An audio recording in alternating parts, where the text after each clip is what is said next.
Shalom, selamat pagi Bapak, Ibu, Saudara. Terima kasih telah bergabung bersama kami dalam renungan harian Jemaat GKJ Bandung. Bersama kita akan mendengarkan firman Tuhan dan merenungkannya.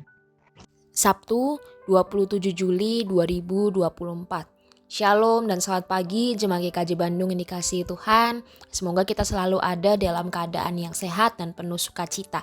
Marilah kita memulai segala kegiatan kita pada hari ini dengan terlebih dahulu duduk diam di kaki Tuhan dan mencari kebenarannya. Mari kita berdoa. Terima kasih ya Tuhan, hari baru Tuhan anugerahkan kepada kami. Kami ingin mendasarinya di dalam kebenaran firman Tuhan. Kiranya Tuhan yang menolong kami supaya firman Tuhan mampu untuk kami lakukan dalam kehidupan kami sehari-hari. Terima kasih Tuhan. Amin. Renungan pada hari ini diambil dari kitab 2 Samuel pasal yang ke-11 ayat yang ke-15 yang demikian. Ditulisnya dalam surat itu demikian. Tempatkanlah Uria di barisan depan dalam pertempuran yang paling hebat. Kemudian kamu mengundurkan diri daripadanya supaya ia terbunuh mati. Renungan pada hari ini diberi judul Dibuat Seperti Wajar. Israel pada saat itu sedang berperang.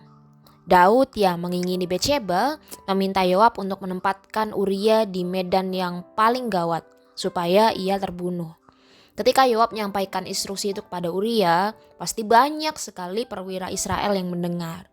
Tetapi tentu tidak seorang pun heran karena penempatan prajurit yang hebat di medan perang yang berat itu adalah hal yang lazim dan juga wajar.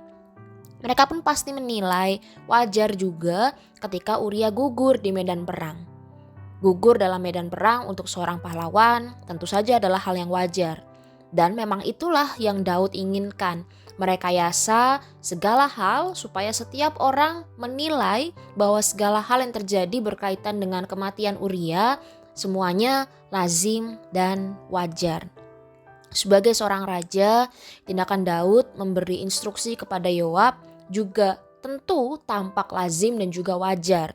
Tindakan Yoab yang menugasi Uria sesuai dengan strategi yang sudah direncanakan oleh Daud juga terlihat sangat lazim dan wajar. Semuanya tampak lazim dan wajar. Tapi dalam balutan segala hal yang terlihat lazim dan wajar itu, ternyata ada kejahatan yang sangat besar.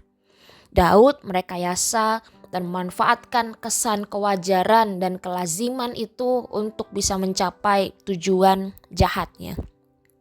Jemaat yang dikasihi Tuhan, apa yang kita lihat dalam kehidupan kita pada hari ini? Ketika seseorang punya keinginan atau ketika seseorang terjebak pada suatu masalah, maka seseorang akan mudah tergoda untuk mengatasi persoalannya atau memenuhi keinginannya dengan menafikan segala nilai moral dan ajaran agama dan membalut semua itu dengan hal-hal yang nampak lazim dan juga wajar. Orang menjadi tergoda untuk mencari dan juga memanfaatkan celah pada kelaziman yang ada. Meskipun secara moral itu salah. Semakin besar kekuasaan yang dimiliki oleh seseorang, tentu akan makin besar godaan itu. Tapi, apakah godaan itu hanya untuk orang-orang yang memiliki kekuasaan yang besar? Ternyata tidak. Godaan seperti itu bisa mengancam semua orang tanpa terkecuali.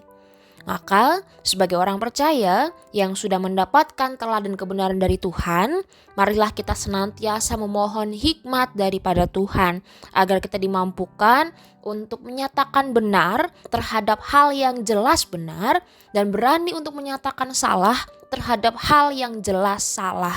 Supaya kita tidak tergoda untuk mewajarkan kesalahan-kesalahan yang terjadi di lingkungan sekitar kita. Mari kita berdoa. Kami bersyukur ya Tuhan, karena Kau mengingatkan kepada kami, ajar kami untuk senantiasa memohonkan hikmat daripada Tuhan ketika lingkungan sekitar kami terasa seperti sangat lazim dan wajar untuk sesuatu hal yang terjadi, padahal itu semua adalah bagian dari kejahatan yang dengan sengaja dirancang. Kiranya Tuhan yang menolong kami, hindarkan kami dari keinginan-keinginan memanipulasi keadaan demi memenuhi kepentingan diri kami sendiri. Terima kasih Tuhan, amin.